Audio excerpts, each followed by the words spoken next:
И это каждый год. Каждый год проверяет ветер на устойчивость, да, насколько крепко ты закрутишь. Вот, можно сказать, слабовато я в этом году закрутил, видать. И ветер немножко раскрыл. Ну, это пустяки. Но все, по-моему, стянули обратно. Хотя немножко есть дефекты, скажем.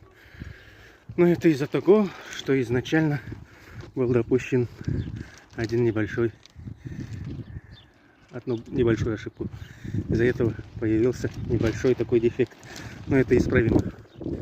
Ничего больше особенно нигде нету, по-моему, таких сильных. Все целое. Все отлично. Есть только маленькие недостатки, которые можно исправить.